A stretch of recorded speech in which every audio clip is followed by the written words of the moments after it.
Bonjour à tous. Nous allons pour la seconde fois passer 15 minutes ensemble pour parler de la réindustrialisation. Thème du salon, thème transversal sur le salon, parce que la réindustrialisation est un des enjeux pour redonner une industrie forte en France et pour aider les industriels à trouver les bonnes solutions qui leur permettront de gagner en productivité, de gagner en efficacité et de décrocher de nouveaux marchés.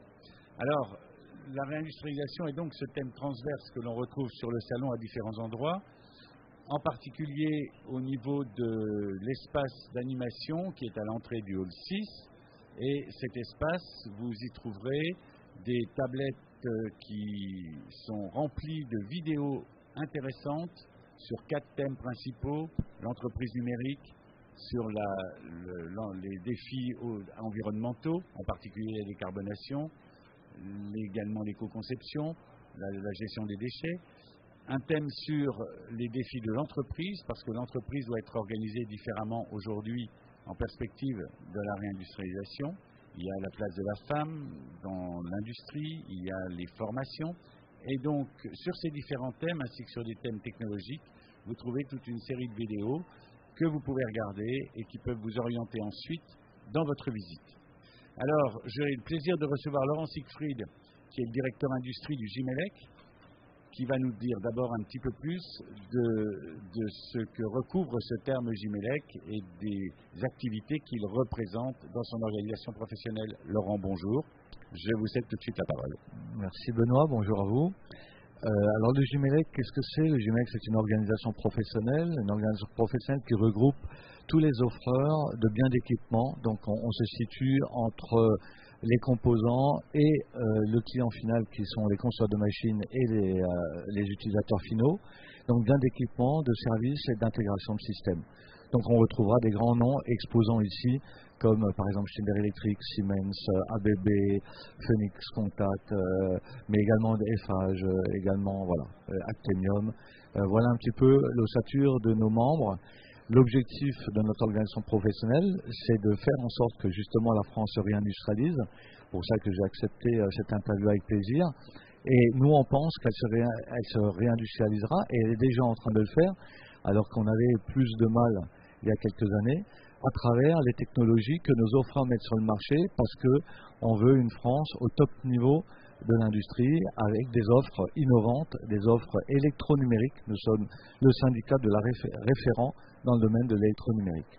Alors justement, ces entreprises que vous avez citées ont de nombreuses activités.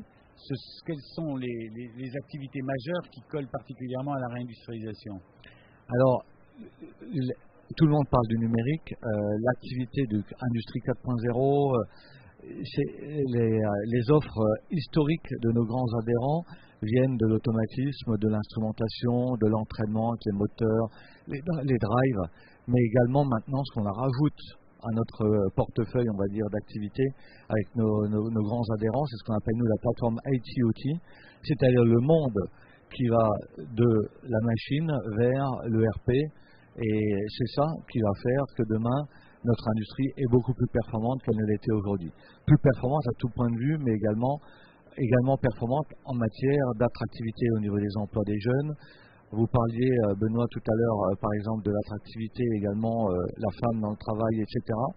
Les postes de travail ont énormément changé dans l'industrie de demain. Le travail à la chaîne, tout ça, c'est fini. C'est remplacé par des machines. Donc, on passe d'un ouvrier vers un technicien supérieur, vers un ingénieur data analytics, vers des métiers de très haut niveau, de très haute qualification. Je dirais, pour faire simple, qu'il faut être très très bon à l'école pour pouvoir venir dans l'industrie de demain. C'est ça, il y a de nombreux postes qui sont à pourvoir. Absolument. On embauche énormément. D'ailleurs, on a des difficultés de recrutement parce que les postes qu'on a à pourvoir sont des postes d'experts, sont des postes très intéressants à faire, mais en contrepartie, les jeunes sont plutôt attirés. L'industrie n'est pas encore très attractive, donc on a un gros travail à faire là-dessus. C'est un des enjeux majeurs de demain, d'ailleurs. En dehors des technologies qu'on doit mettre sur le marché, c'est également prouver que l'industrie est attractive en matière d'emploi, mais emploi au sens générique du terme. Qualité de travail, les salaires, etc. etc. Alors j'ai l'impression, en rencontrant notamment quelques exposants hier, dans le domaine de la cybersécurité où Global Industries accueille un village spécialement dédié, c'est un boom complet et total de recherche de tout poste, de toute fonction et d'embauche immédiate. Oui, absolument. Alors, la cybersécurité, c'est un bon exemple. On ne fera pas une industrie moderne, et en France et dans le monde, et très moderne, sans passer par la cybersécurité, qui devient d'ailleurs un marché. Au début, c'était plutôt, on va dire, il fallait cybersécuriser. Là, maintenant, on est sur un marché complet à la cybersécurité. Il y a des acteurs dédiés à la cybersécurité. C'est toute une démarche. Il y a des postes qui sont créés sur la cybersécurité. C'est pour ça qu'on a décidé de faire un village pour expliquer que la cybersécurité, c'était incontournable dans le marché et dans la réindustrialisation de demain. Et les postes sont à pourvoir. Il y a même des diplômes maintenant qui se font sur un ingénieur cybersécurité des systèmes industriels. Parce qu'on ne parle pas de la cybersécurité en général, bien sûr. On parle de nos systèmes industriels. Il y a des postes dédiés, des diplômes dédiés. Et donc, si vous voulez venir dans une industrie moderne, vous pouvez venir. Il y a des opportunités. Exactement. Et ces offreurs, dont certains sont plutôt des groupes d'origine étrangère, quelle est leur motivation pour réindustrialiser en France? Alors, moi, j'aime pas trop quand on dit des industriels qui viennent d'origine étrangère. Je ne sais pas ce que ça veut dire réellement. Moi, je parle des industriels implantés en France, qui ont des usines en France et qui ont des postes à pouvoir en France. Les entreprises qu'on a dans notre groupe sont toutes mondiales. Il y en a certains qui ont leur siège social en France, c'est peut-être de ça dont vous parlez, Benoît, et d'autres qui ont des sièges social à l'étranger. Pour moi, c'est un autre aspect. On a des entreprises qui sont mondiales, parce que l'industrie est mondiale, parce que les machines se déplacent, contrairement au bâtiment. Et donc, quand on veut une industrie mondiale et performante, les machines se déplaçant, il faut des machines qui sont interopérables, il faut des systèmes interopérables, et nos adhérents sont dans une dimension mondiale. On n'a pas d'adhérents franco-français au sens strict du terme. Ils exportent au minimum et ils sont implantés en France. Donc, moi, les offreurs qui sont sur des marchés mondiaux ont intérêt à ce que la France se porte bien pour pouvoir rester en France, à la fois en termes d'usine, mais également en termes d'activité commerciale, d'activité marketing, d'activité de service. Et c'est pour ça que la réindustrialisation de la France est majeure et que les offreurs de taille mondiale restent aujourd'hui en France pour pouvoir être performants et adresser ce marché-là. Alors justement, sur la réindustrialisation, deux questions, Laurent. La première, on parle beaucoup de souveraineté nationale.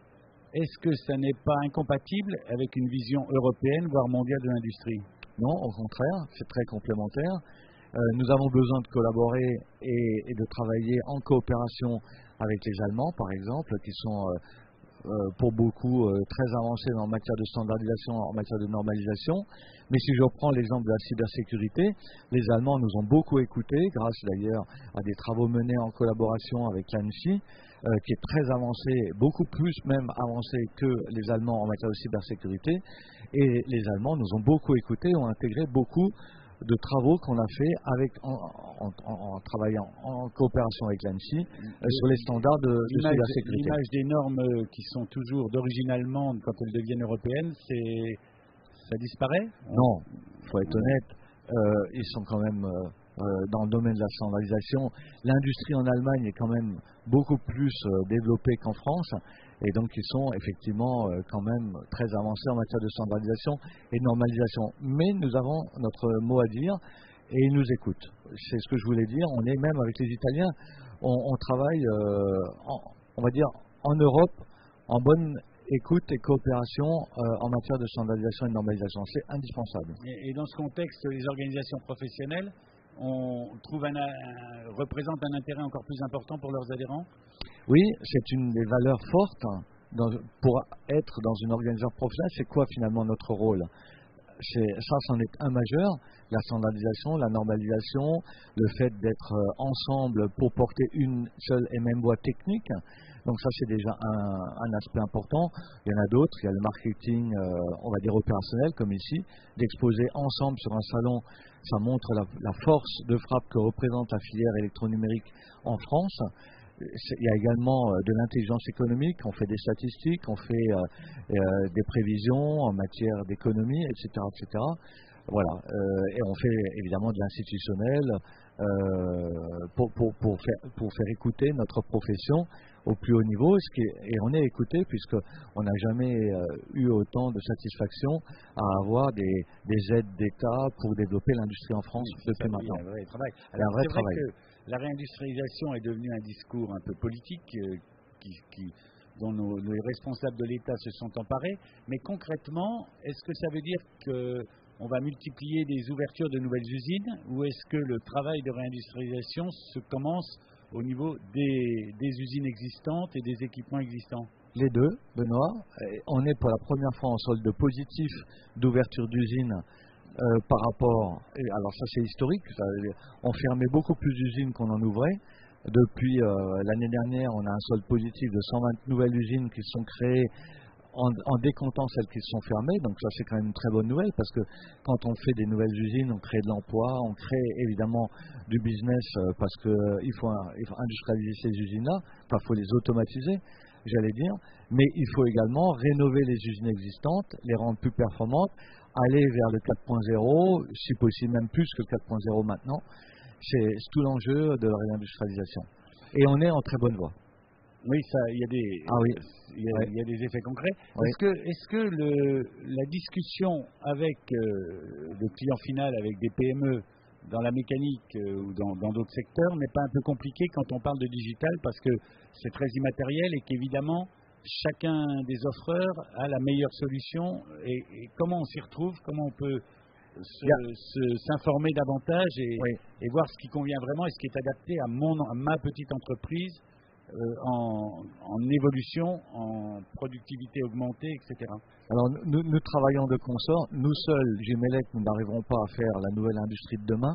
Nous travaillons avec la mécanique, avec le secteur de la mécanique. Nous travaillons avec le secteur du numérique pur et dur.